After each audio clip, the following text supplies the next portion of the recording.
All right. Hello, everyone. This is our first virtual series interview/conversation through the Parenting Autism United virtual series. And we're in the fun dungeon. It's just we're trying that one out. It may not stick, but it's the basement to my own home where we have decided to move a lot of our virtual pieces. So I'm Lindsay Dragon, the executive director of Parenting Autism United, and this is Samantha Shinko. She's one of our board members. Hi. And we're both parents to a child on the autism spectrum. So we're just going to have a quick conversation about kind of what we're both dealing with right now as families and parents to a child on the spectrum, and just how different our Mondays could be. And we're dealing with these situations. Obviously, everyone's so different, but what I'm experiencing now, she may experience, and vice versa. So that's why we're doing these little tidbits. And the resources are going to be there for parents for when you have time to look at them, to listen to them, to watch them. We're going to be exploring all different kinds of virtual stuff, podcast / YouTube shorts, obviously social media, so that we can reach the most people. We recently closed our location just due to lack of participation, but virtual seems to be where everything is going and where everyone is happy to be. These things are not only going to be available on social media, the links will be distributed via email through our newsletters, as well as always available on our website. So if you're not a social media person, got you covered. All right. So, Lindsay Dragon, my oldest son, Jackson, is 10 years old, and he is diagnosed as being severely autistic. He was diagnosed when he was 22 months old, so we've been through early intervention all the way up. So he's 10 years old now, and my son is a very fun, clever, super smart, savant-ish in certain areas, and just a very clever guy. And he does tend to lean towards the villainous side of things. I think that's a good representation. He enjoys all things that are bad, and he enjoys everything about it. So that doesn't mean that he's being bad. It's just what makes him smile and laugh and giggle and to say inappropriate things and things like that. He is a jokester. Yeah. So, but then I also have an 8-year-old, Owen, who is not on the spectrum. And so that's my family dynamic. My husband, Tim, and we have 2 dogs, Rocky and Hurley. No doubt you'll hear or see them during these episodes at some point. Yeah. So tell us a little bit about yourself, Samantha. So I'm Samantha. I am married to my husband, Bob. Our oldest is Cole. He is 7 years old, and he was diagnosed at just before his 3rd birthday. He is a level 1.5, actually. Yeah, Jackson will be level 2 if you're doing levels, yeah. Yep, so level 1.5 is where he's been placed. And we also have triplets who are going to be 4 on March 3rd. Yay! Woo! 3 boys, Connor, Caleb, and Caden. Little craziness in our house every day, but we manage. And we also have a dog, Lola, an English bulldog. So her and I. Yeah. Love it. It's so funny because we were just having these conversations like, what are we going to talk about? And, you know, my current situation and her current situation are both pretty very important things. And we're like, let's just start there. But the topics for these little interviews with Samantha, with professionals, with other parents, with community members or business owners, we can cover any topics, and this is kind of just, we gotta start somewhere, so we're gonna start with what we're dealing with today.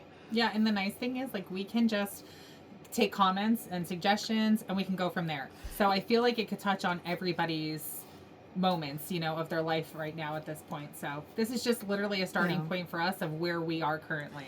So, and the way to interact with these hour-long-ish, you know, type videos is you can either comment when we post them on social media. You can email us at parentingautismunited@gmail.com.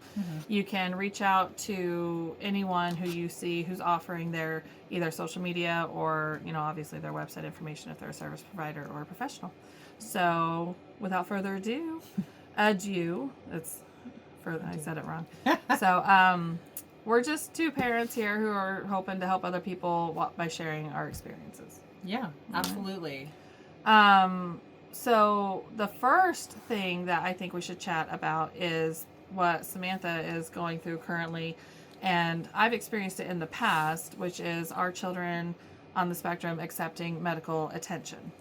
Yeah, so currently what we're experiencing is extreme PTSD for every appointment that we have to go to, whether it's the doctor, the dentist, just this normal care checkup. You know what it is? We're literally just having so much resistance with him not wanting to even go. So a lot of prompting, a lot of like reward systems for him to just try to get him to even agree to go. So sometimes it's interesting. I'm going to throw out some analogies which help me understand it myself when I didn't know, but also might help somebody who may not understand what we're saying if we're using certain words like positive reinforcements or things like that. Maybe a little younger in their journey, or if they are not a parent and they're trying to understand what the parents are going through, if they're young professional or, even just a family member who is too afraid to ask. So if I interject. No, that's fine. Yeah, no. And like as far as the positive reinforcements or, reward systems, telling him something that's preferred for him. He loves McDonald's. So a lot of his rewards will be, if we go to the doctor and you let the doctor check you, mommy will be right there. Nobody's going to hurt you. That's the positive reinforcements for him, telling him that. The rewards are, if you cooperate and listen and do what you need to do and get done, we'll go to McDonald's. We'll get you a Happy Meal, chicken and fries. And he loves that. He'll say it the whole time. Can we go to McDonald's and get chicken and fries? And I'm like, we're almost done. Yep. We're almost gotta done. Get through the appointment. You gotta participate. Those types of things he responds well to. So we do what works. We do what works because we have to. Yeah. Well, without getting into the details of his procedures and whatever we were doing testing for, tell us a little bit about what you experienced. It hasn't even been a week, right? It hasn't. No. We were last Friday. We went in, he had to have a procedure done and there was some sedation supposed to be involved. And the nurses were so nice, thankfully, because, sometimes you run into little iffy situations, but they were amazing. Yeah. Understanding, so cooperative, wanting to just do whatever they could to help him, help me, help him.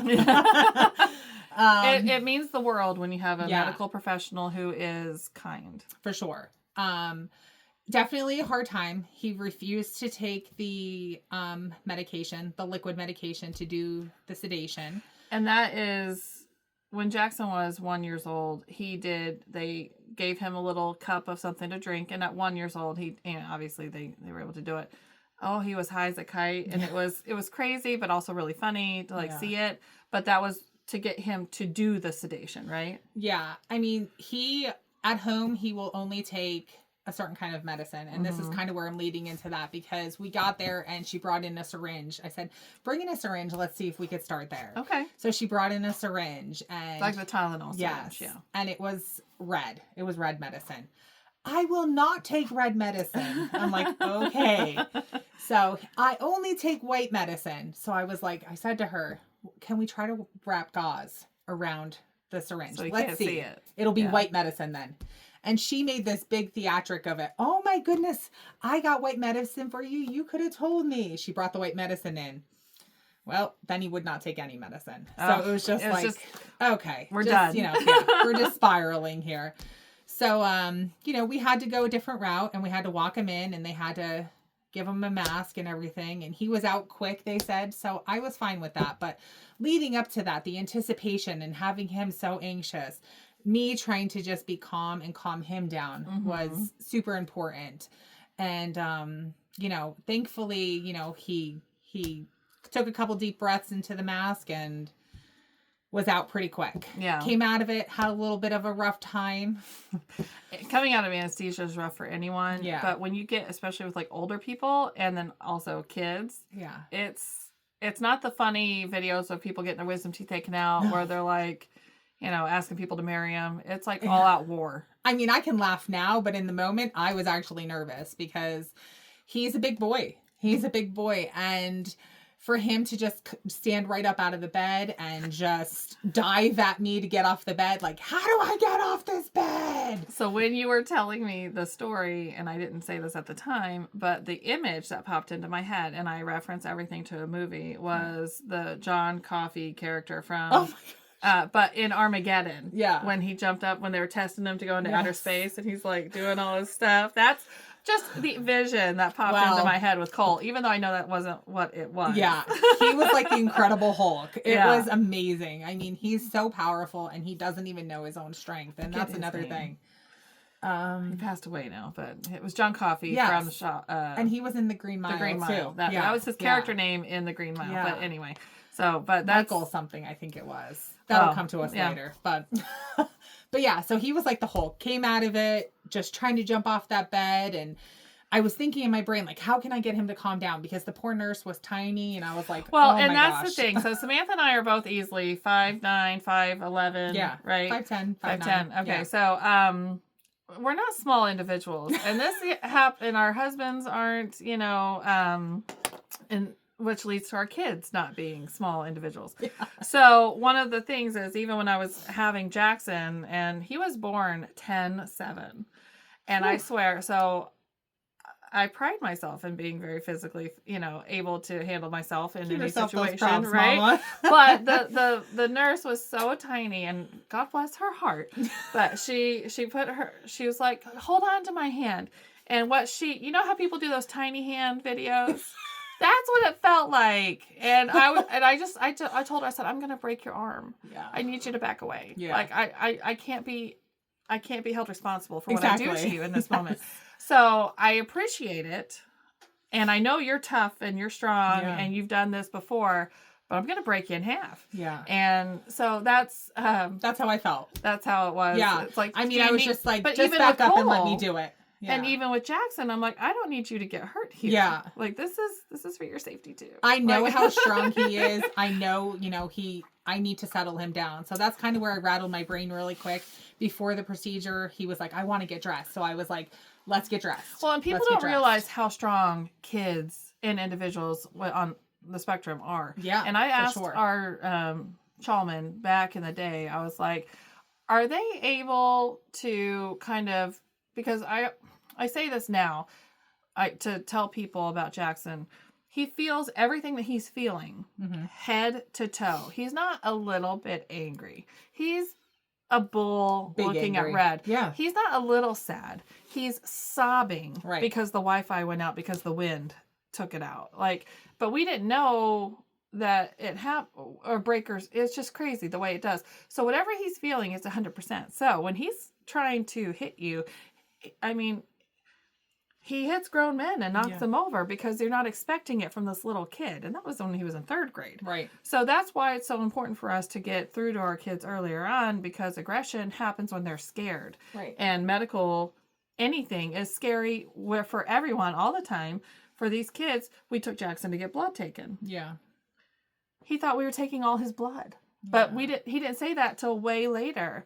Well, after it was so cute, he was crying. He's like, can I have my blood back? And we're like, well, no. But he was so afraid. He thought we were going to take all his blood and drain him completely, and he was going to die. It's the literal thought is what they have. Like, they have that literal thought of like, oh my gosh, I'm having blood taken. Like, but they cow. can't express it to us. Right. And think about that. If you thought I was, all right, give me all your blood. I'm going to fight you. I'm going to fight you.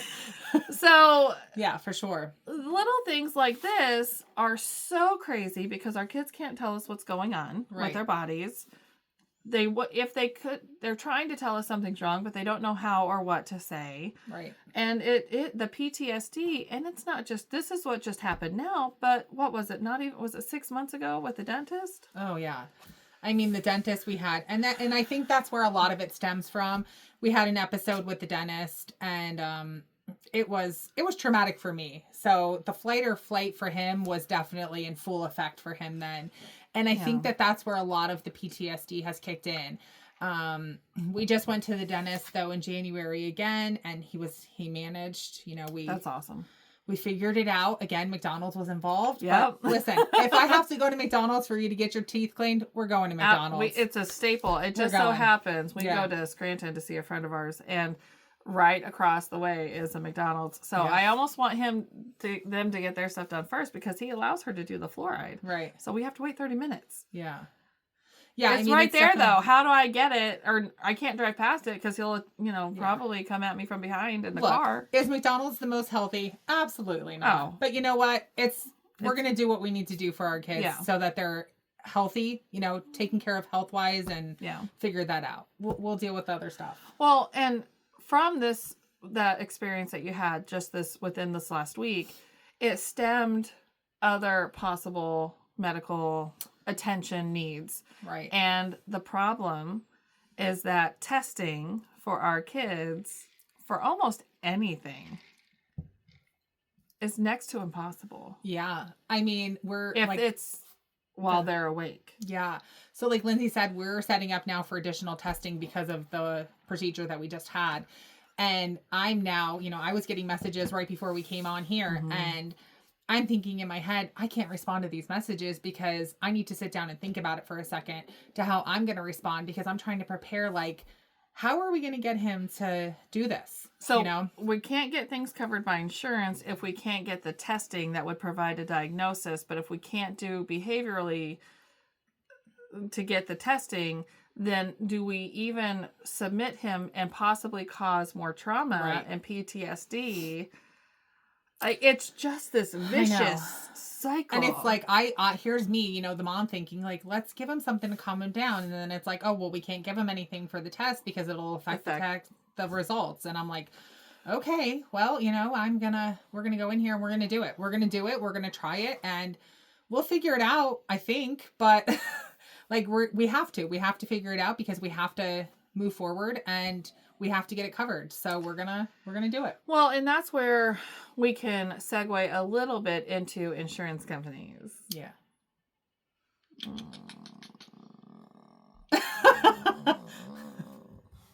Yes. All right. So we are currently looking for anyone from an insurance company who can help explain things better. Because help us.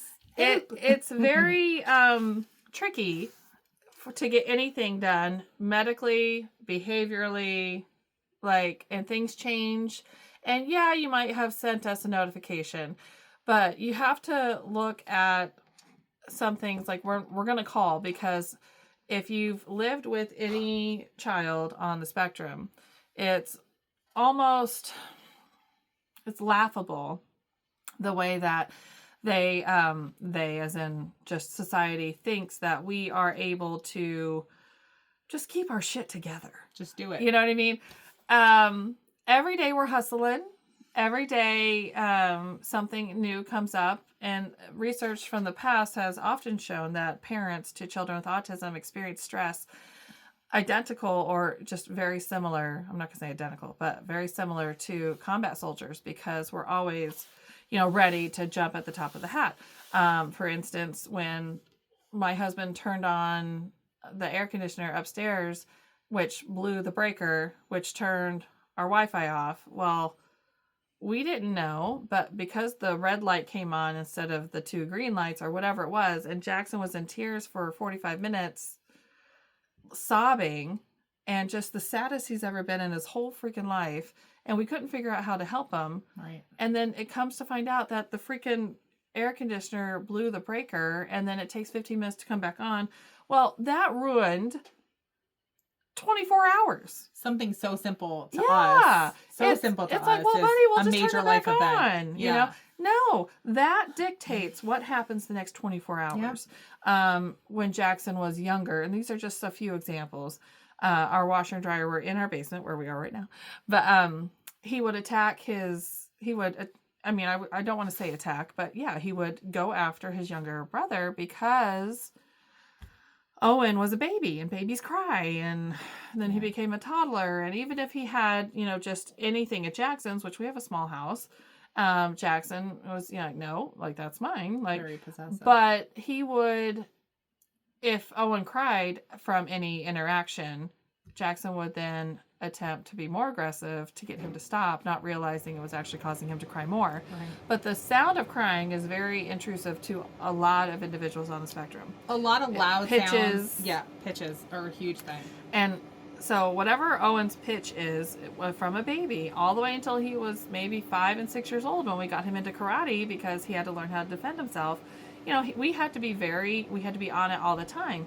So I would walk halfway down the stairs to come down here and do laundry, and I would hear all this stuff and crying and murder, mayhem. And so it's like, okay, well, so I can't come downstairs. Yeah. Because it wasn't safe for me to carry laundry and a baby. Right. Also, our kids might have elopement issues or not understand danger. So depending on everything in your house, unless you just live in a blank room, but then there's windows, we can't really even take a shower at that point in time. Excuse me. But it's scheduled. Everything is scheduled. And sometimes the schedule doesn't even work out. So there's just a lot of things that people are like, well, just do it. And I'm like, well, just get bent, okay? Because you can come over here and help me do it. Yeah. You can do that. Do you want to help? Yeah. And people say yes. And I'm like, well, I'll see you tomorrow at 10. And they're like, oh. And I'm like, well, Friday at 4? Sunday at noon? I don't care. You tell me when. Don't offer unless you're ready to do it. The offer is nice, but the follow through is better. Yes. And if you're just offering to be nice, just stop that. Yeah, don't offer. But that's the thing. It's like we're exhausted. And when they're younger, it's worse because we haven't figured it out yet. So right now we're in a much better shape as parents, in my own personal opinion. She has triplets, so I can't speak for her. But for myself. I think there's days, honestly, just a side note, where having triplets, I don't know. It's harder than having, It's harder than anything you can imagine ever. I don't even know. I think it's just the dynamic of 3 boys, too. Well, 3 boys and then Cole. Yeah. And then your husband. Legit no estrogen. And, a side note, I feel like my estrogen is just right out the door, So it's, well, so for us to understand the little changes that might make big differences when it comes to insurance companies is not on our priority list. It's there, but there's so much that just keeps getting pushed further and further down. And then at the end of the day, it's like we need to eat. It's like we do have to have clean laundry. We do have to do these things. Right. And that's before all the other extracurriculars, all the extra OT, PT, do you want to do this adaptive sports program? It's like, well, yeah, we want to do this stuff. Right. But, in order for us to get there, it takes a mountain. I can't think of it. It takes a lot. It takes a lot. You know what? That's another thing real quick, I'll touch on is I know for us, I think maybe, and I don't know if I can speak on behalf of Lindsay too, but in the beginning, it was so difficult. How will I ever get out into public with this, diagnosis? How will we get out there? How will people understand? And I feel like I'm definitely moving away from that too. We went to the movies to see Dogman on President's Day, and normally when we go to the movies, there's nobody in there with us hardly. We're in the back row because that's the only place that Jackson will sit. And so this time it was full, and I expected it to be full. But it was the first time I internally fought with myself. Do I tell the people sitting next to us that he has autism? And I did not do it. Yeah. And I mean, obviously it worked out fine, but those struggles are only ours internally. Yeah, it's something that I often, and I try not to do it now because I try not to compare. We get better. I really as do. We get older. Yeah, but I will tell you, I had that constant urge to oh, well, he has autism. Yeah. Or, hey, I want to prepare you he has autism. Yeah, that's the preparing is what I was like. Yeah. And I really struggled with it. I haven't even told my husband that yet. Yeah. That I sat there that time frame. And that's hard because, I think, well, speaking of husbands too, I think a lot of times dads just have a tougher time with that diagnosis. Yeah, they definitely do. But not saying I'm not downplaying moms. Proven. I'm not downplaying moms at all, but I just think we're better equipped to handle. We typically spend initial. much more time with the kids. Yeah. And we can see where the differences come in. And Jackson was my first, and Cole was your first. So it's not like we had anyone to compare it to. And I had said at 6 months old to my husband, I said, something's not right. And I said something's wrong. Now, I know that my verbiage should have been something's different. But, that's being politically correct. But when I was there at that time frame, I said something's wrong. And then at our 9-month appointment, I brought it up. And the whole we wait and see thing just doesn't work for every appointment. Yeah. So that's the same feedback we got. I understand that they have a responsibility both directions. At 18 months, though, that's when I turned into a psycho. I had the same questions. I feel like right around 12 months, I said, I think there's something different here. There's definitely something's off and I don't know what. And I was told he's a boy. Yeah. Take time. Let's give him time to develop. We were given the boy thing as well. And I was the big baby. He's a big baby. Big babies go physical first. So I'm like, well, big babies. Because Cole really, up until that whole 12-month thing, he talked. He had words. Okay. He had everything, so I never really thought anything. It was really after his first birthday where, literally right after the first birthday where I was like, oh, okay, something changed. Okay. And I just pushed and pushed and pushed. And finally, I was like, we need a referral. Yeah. We need a referral. So. Well, and we're going to jump all over the place because that's how we do things. But, going back to, Samantha had an issue that she's dealing with currently. And not an issue, just a situation that we're going through. And then my situation was with insurance in particular was Eagles won the Super Bowl. Go Birds, right? But our behavioral health tech is a massive Eagles fan. So whether they were going to win or lose, that was his scheduled day off. So we had 2 weeks to prepare for that schedule change. And we were good because we knew and we had coverage and we're good to go. So on that Monday, I get a message fairly early in the morning after I drop them off. So I drop them off at 9 and probably around 10:15, I get a message. We can't provide coverage for him because your insurance company is now demanding that he can only be covered by an RBT, which is a registered behavioral health technician, or registered behavior tech.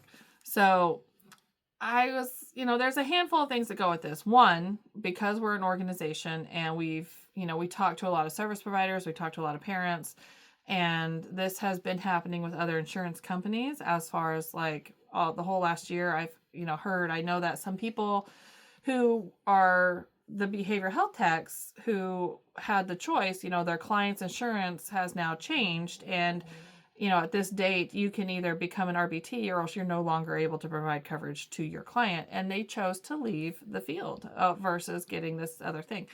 So there's a lot that goes into it.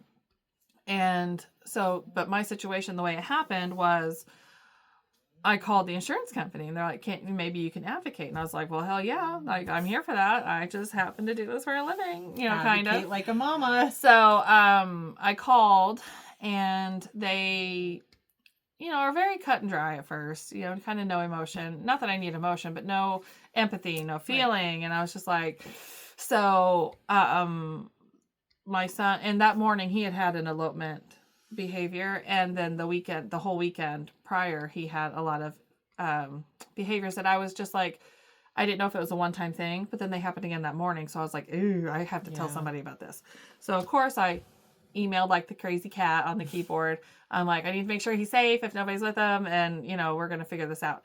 So I called the insurance company, and I understand that our service provider, we've been very lucky that we have a very highly trained individual to work with my son. So I've never had issues with people having their certifications for certain levels because he's the head of the crisis team and all sorts of fun stuff, because my son typically can bring out the best in everyone. So use all your tools. But I wanted to know, I was like, when did this change happen? Because we haven't had the need for a lot of coverage because he's been there. But people get sick. They have families of their own. The Eagles win the Super Bowl or go to the Super Bowl. That's when it hits the fan, though, usually. Right. So that's where I was like, okay, so we had backup plans in the past. He would easily have coverage, and we were able to plan for it, and so be it. Well, this time, now it's my insurance company. They have to be a RBT, a registered behavioral health tech. So I'm like, all right, let's call. So I called, and I was like, can we, just because we're having an emergency type issues with the elopement today, is there any chance that you can make an exception for today? Because this has been years. I mean, years that we've had that other thing in place.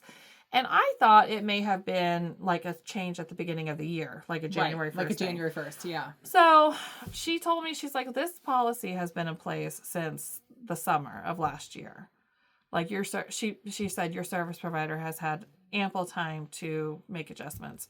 And if an RBT can't cover, then your BCBA, board certified behavioral analyst, needs to cover. So at that point in time, I knew before I called, I'm not making policy changes here. Right. I'm also probably not going to get coverage. Right. But what I am going to do is just drop a little knowledge. Not that it's going to help, but at least I know I've done my due diligence and I've said, listen, do you understand how many kids have autism? And do you understand that the nation is still in a staffing crisis? Right.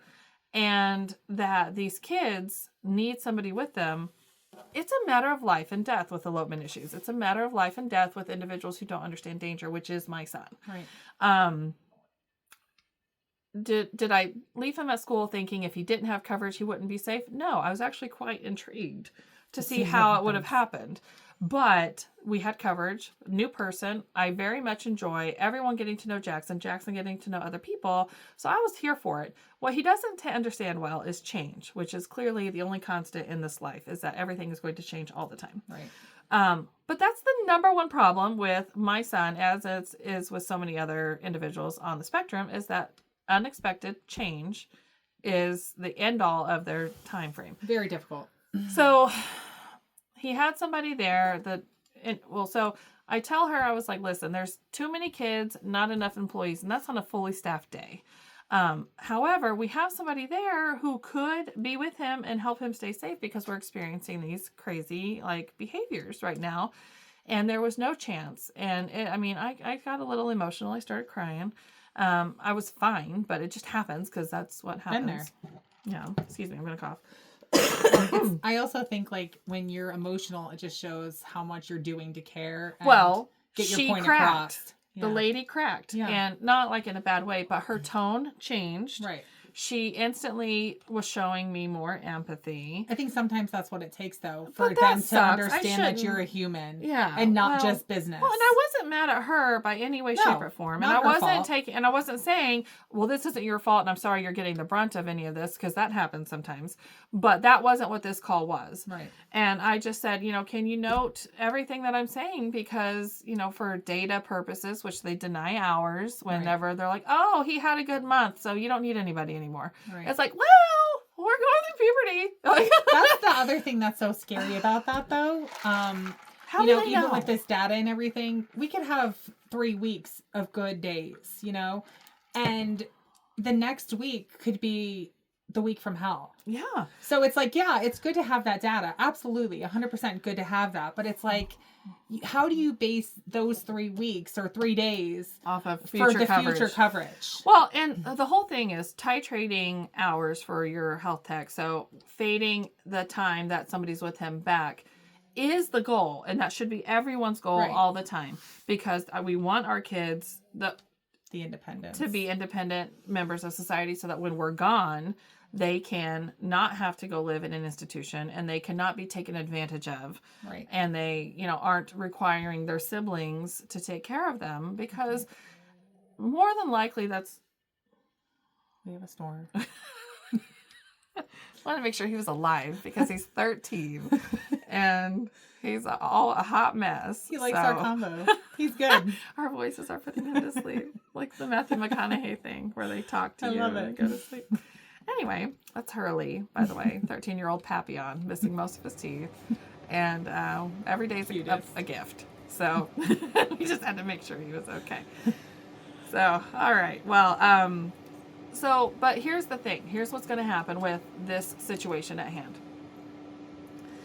Insurance companies, it's clearly already, but it's going to be more so a domino effect, where across the board, they're going to say you cannot have a BHT cover your clients. Now, as a parent, hell yeah, give me somebody who's more trained. That's appropriate because this is medical attention. During COVID, these are essential personnel. Right. This is a medical thing. So he knew we were talking about him. Now he's wide-eyed and bushy-tailed. But so yes, I want an RBT. However, a BHT position does not pay as much. It's typically, and this was given to me at the beginning of my journey. Tell me if it wasn't yours. They said this is high turnover, and you should expect change all the time. Yeah, I mean, we were, at the very beginning they said that, so it's not like we weren't told. I'll be honest. I'm so thankful because Cole has had. Now Cole's in first grade, but Cole has had the same behavioral techs now, which is. His one is now an RBT. I don't know if his other one is. I actually need to find that out, but she just got her certification. And he's had the same 2 girls. Yeah. With fill-ins here and there, of course, when we need them. But he's had the same 2 girls for 2 years. And I've got to give everything to these girls because they are absolutely amazing. Yeah. They truly care about him, and that's the most important thing to me. So it's like... Yeah. I'm going to put this dog outside now because he's like, you talked about me, I heard it, and so I'm going to do that. Just for a quick reference, tell everyone about your, like, you started with EI.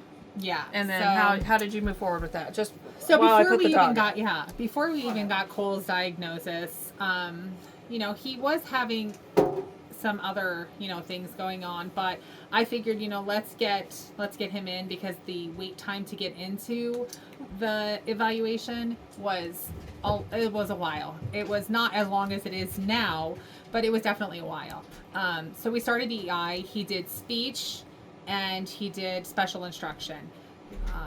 Amazing therapist there. So good.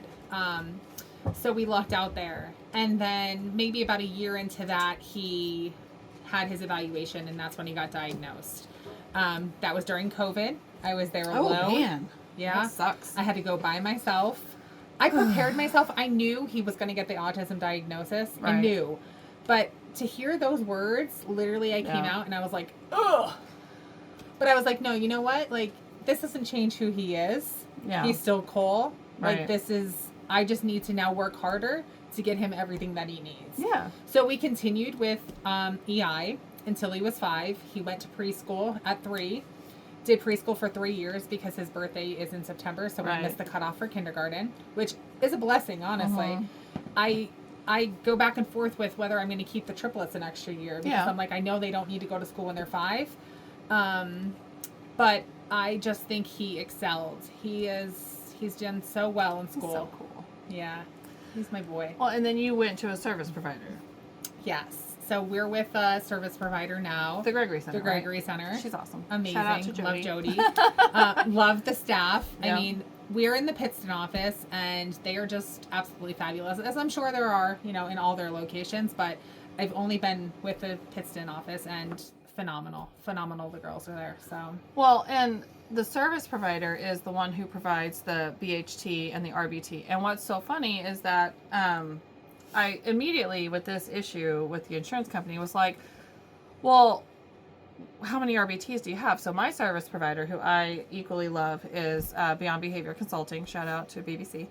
And so I was like, hey, like, what info do I need to make this right, to like fix this? And she mentioned out of like a very large staff, say 80 employees, maybe 20 of them are RBTs. But here's the thing. Every service provider in our area, as far as we know, offers to reimburse for the test that it takes for a BHT to be an RBT. And I wanted to know, I was like, well, you know, how does this work? So it's a $45 fee to take the test. It's a $50 application fee. So it's $95, but they're getting reimbursed for it. In addition to that, they get a pay raise. And now it may not be huge, but they also get other incentives, bonuses, and things like that. So it really doesn't come down to not being able to take the test or afford it and or the incentives. It comes down to this position in particular is a high turnover position that individuals kind of use as a stepping stone to determine if they do want to stay in that career. And because it's a hard job. It's a hard job. Yeah. So it's definitely something that we have to keep in mind, is that a lot of these individuals are fresh out of college, have, but then, for an RBT to a BHT, then I started messaging. I was like, are you an RBT? Are you an RBT? Like the people who I know have worked with them before. And they're like, no. And I'm like, I would have done horrible things to keep those people in my son's life because they were that good with him. Right. Their experiences, their character, and all that fun stuff. So to know that these people have to now take a test that they either don't want to take or they're leaving to go find different jobs. Like, this is now where it is, and it kind of sucks because now we have to go all in more on the school districts because if insurance companies keep telling us this is the way, and the individuals with work with service providers are not going to be RBTs, what it's going to do is limit the access of care for all the kids. But the school districts still have to provide education to our kids. So what's going to happen is these kids are not going to be in the classroom without any help. The teachers are not going to be equipped because there's too many kids that have a diagnosis. So it is going to fall to the school districts. And the service providers are doing everything that they can to employ and get everyone on the same page. But you can't get blood from a turnip. And that's, even though the school districts have to do it, I think they're even having a hard time. That's what I'm saying. Staffing. You can't make people work. Right. And so that's where, as a whole, we are up a creek without a paddle. And I mean, when you're in our boat, the Hot Mess Express, the train, whatever, I mean, at least you're here with fun people. Right. But at the end of the day, this is an issue that is affecting me today. It affected somebody I knew, 6 months ago. It's going to affect her in 6 months down the road. But insurance companies are saving a ton of money because they're not having to provide coverage for a non-RBT person. Now, there are so many kids that need services. That's what I was touching on before. I was saying the wait time is the wait times on these. And I just want to touch on this too. Just because we're with different service providers doesn't mean we favor one over the other, because I tell families all the time, get on everyone's list. Well, and that's the thing. Now, I did in our early journey, I had a TSS at the time was her title, and it just didn't work out, and that's fine. But the thing about when we try to, if you're not jiving with somebody, and this isn't something small, you're in my home, you're with my child, you're helping me. Like, this is not, like, so if you're not jiving with somebody, that's a problem. Yeah. You definitely have to get along. So but when I try to say, hey, we have to make a change here, the answer is, well, there's nothing else. So you either get nothing or this is what you get. And I said, well, then I'll take nothing, because this is where I'm at in my life, and this is the decision that I have to make, which is the right decision for my family. But because I made that decision, I was then, I went to some random thing because I was, at home, and I was able to do it at the time. And it was like, there's a new company. Because at the time, the Gregory Center did not accept medical assistance. Oh, wow. And I couldn't, I was a stay-at-home. See, that's before my time. Even. Yeah, because, so at the time, everything wasn't the way it was, but it was a new company, and it was Beyond Behavior. And we were one of their first, sets of clients once they made that change. And we haven't ever not been able to work through something. And now that doesn't mean that it's been roses throughout our whole process. I mean, everyone experiences things, and it really was hard for me to accept the behavioral health tech change. But for Jackson in particular, hindsight's always 20/20. So I fight hard, and I'm super mean sometimes, not meaning to, but in protecting my child. Mama bear mode. But then I'm like, you were right. Yeah. Thanks. Thanks for sticking with me too, And I think about that though, because I'm like, Cole has had the same text for 2 years. It'll change soon, probably. Is it harming? Is it not harming, but is it? You have to be able to, this is what I think they say, you'll have to generalize because what happens is Jackson, if they're walking down the hallway at school, Miss Kate knows that he's going to try to dart into this room because they have a logo wall for the alphabet. But what happens is that instead of, and this is just an example, it's not like what happened. I mean, it kind of is what happened, but not the way I'm saying it. But so what happens is naturally Kate or Nicole or anyone would know to position themselves in a certain way to kind of detract him from doing it. Versus if you have somebody new come in and then he darts, they get to help him again deal with the situation. Right. I mean, it's almost like caring for your own child in the process, or like, and I'm just going to say this because it's another analogy, like walking your dog. You know that there's going to be another dog up the road and that you need to cross the street. You're simply making life easier for yourself and your dog. And in this instance, it's a natural thing to make life somewhat easier for everyone in the school, your client, yourself. You're helping avoid a major issue by deterring it. But what happens is that we're not able then to generalize it. So when she's out because she had a baby or because she's sick or she broke her foot, whatever it is, now he's with Miss Sarah and Miss Sarah doesn't know what's going on. Right. And he hasn't had to deal with this walking past this room for, 6 months or 4 months, whatever it is. And now we have a big meltdown issue, principal called. So it is important to change. I had that the other day, actually. Yeah. And I go back and forth with myself, like, should I give Cole a heads up? Because every morning I'm like, I try to give him a rundown so that because he likes that. We prepare. Yeah. Just like you would do for all the medical procedures. Right. We try to prepare as much as we can. So every morning he's like, who's my special friend at school? And I'm like, okay, awesome. well, it's Miss Elena, it's Miss Kira, it's these are who the girls are. And he knows, Monday, Wednesdays, and Fridays, it's this, and Tuesdays and Thursdays, it's this. Well, I got a message that his teacher was going to be out, and I struggled. I'm like, oh my gosh, do I tell him? It's just, but I did. I ended up telling him, I said, she's sick and she has to go to the doctor.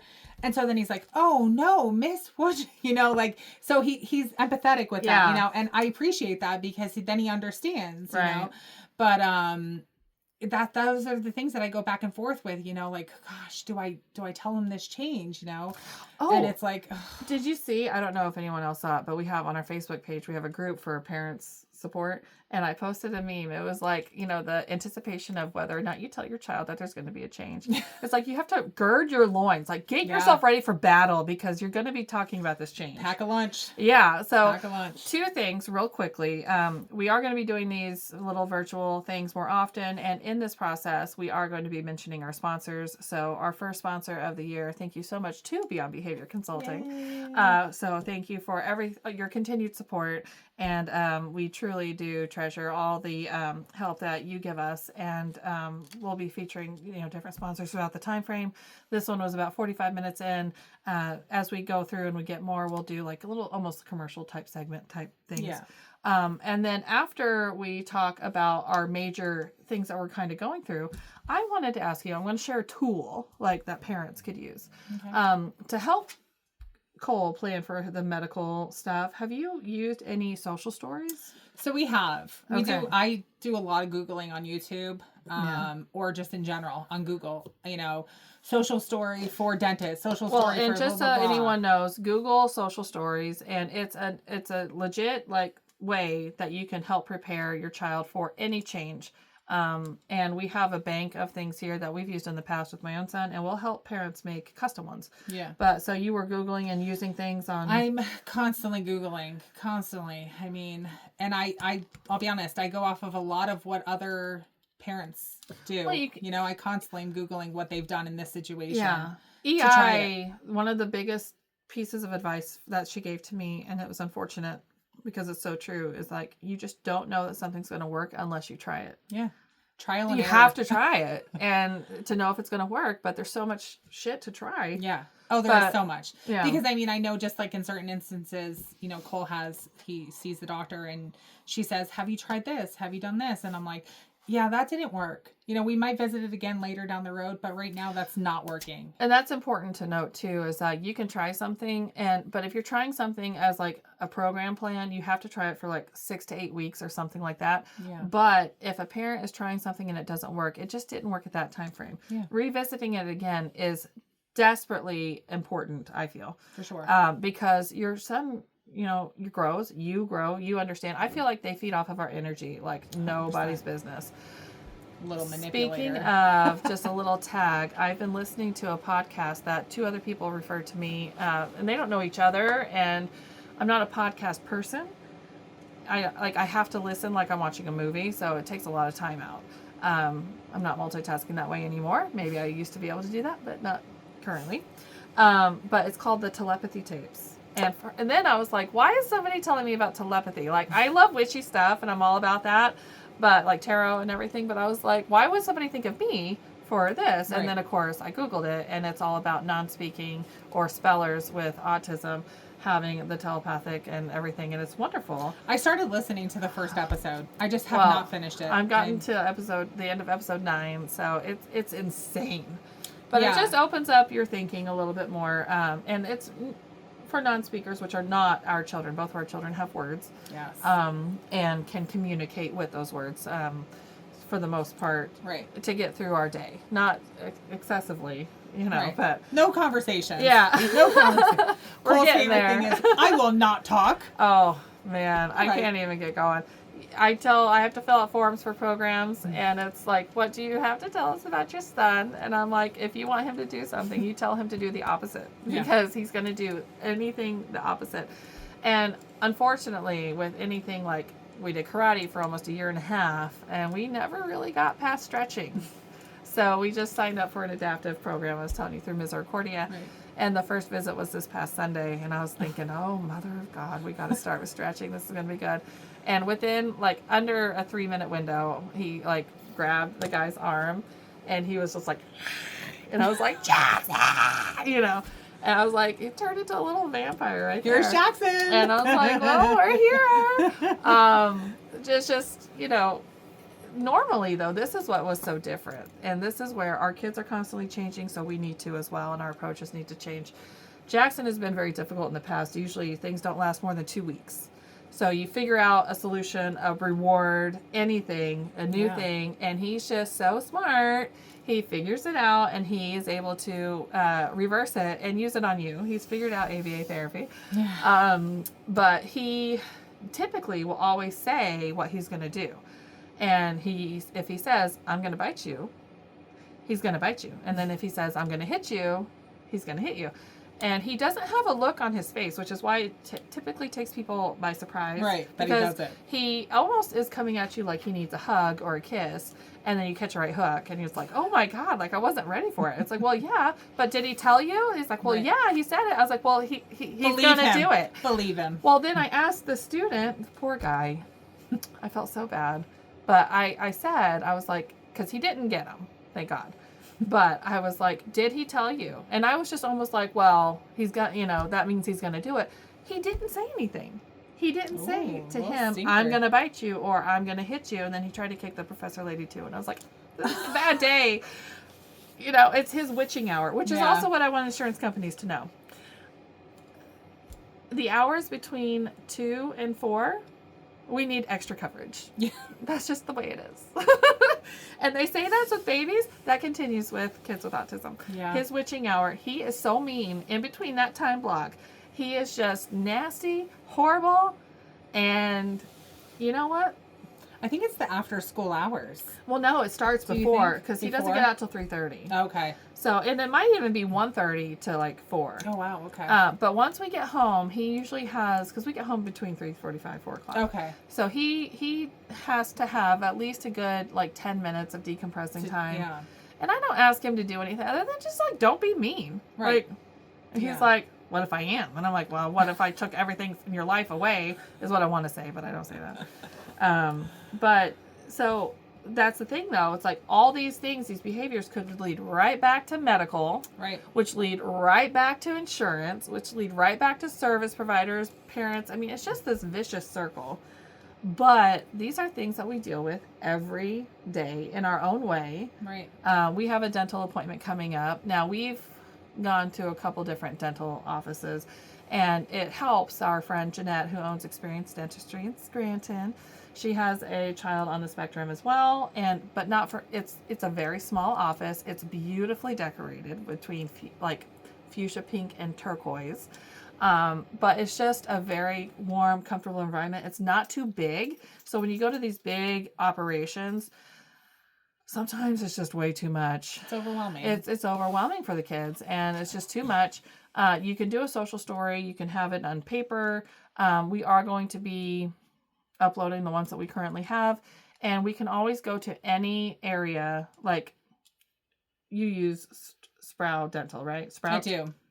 Because there's Sprout in Dallas, but there's Sprout, like the sprout, like a tree. Yeah, sprout. they have a couple locations. I think Kingston, Einen, something so like that. we definitely want to get in touch with them and help them either create a custom social story. And we've talked with them at the other vendor events and things like that. But it really came down to timing. And we had the space, the office location. And now that we don't have that, we have more opportunities to go out and do these things. Right. So that's something that they could have on hand, that anyone who's coming, and it's not just for kids with autism, it's any kid who's scared to go to the dentist.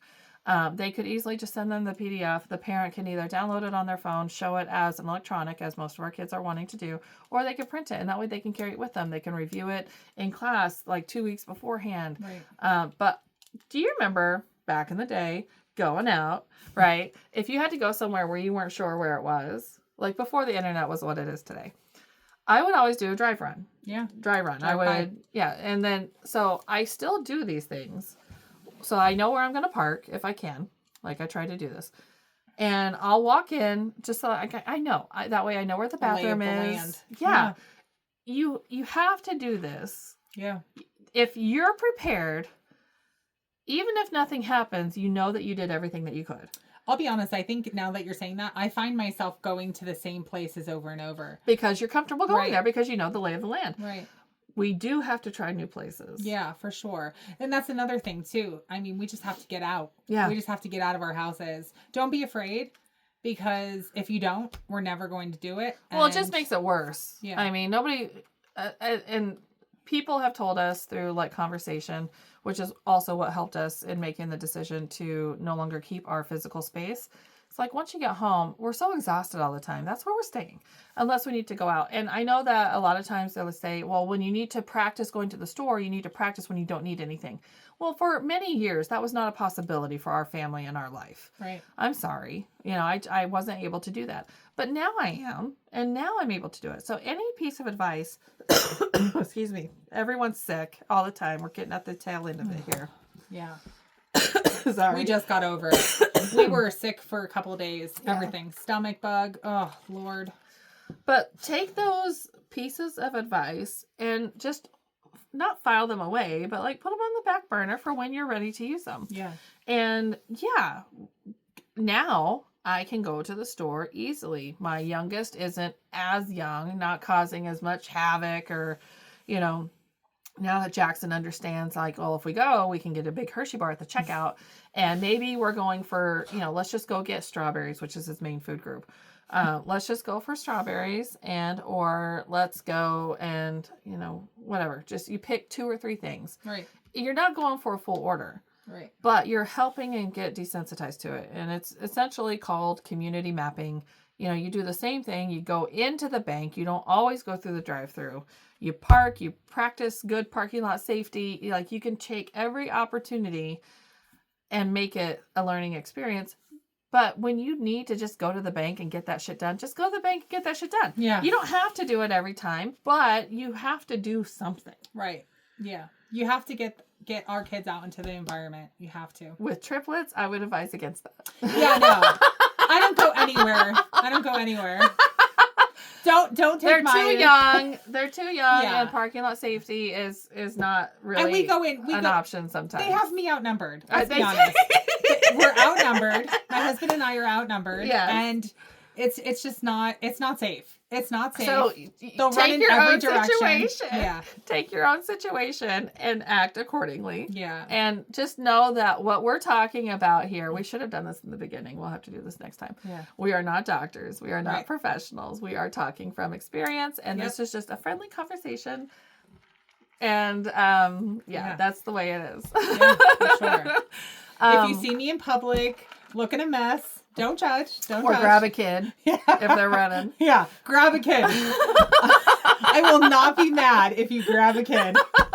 Trust me. Yeah. So, but you can always, email us, parentingautismunited@gmail.com. Yeah. Comment in the social media posts where we're going to be putting the links. Message me on Facebook if you need to. Yeah, Samantha Lindsay. Shinko, Lindsay Dragon. And if you would like to be interviewee, this is in person just because it's been too long since we connected, but they're going to be via Zoom. And we can pre-record and then post them. So if you're a parent, a professional, an insurance person, Help us out. Help these mamas. Yeah, so we're just here giving resources how we can in a way that works for us as parents, which we would assume if it works for us, it might work for other people. And if there's a subject that you want us to talk about or touch on, we'll get the resources if we don't know. Yeah. And we'll definitely do. Or we'll just talk about it. Yeah. We'll talk about our experience, or if we don't have the experience, we'll get the info. Mm-hmm. We'll figure it out. We'll figure it out as we go. Thanks. All right. Have a good one. Bye. Bye.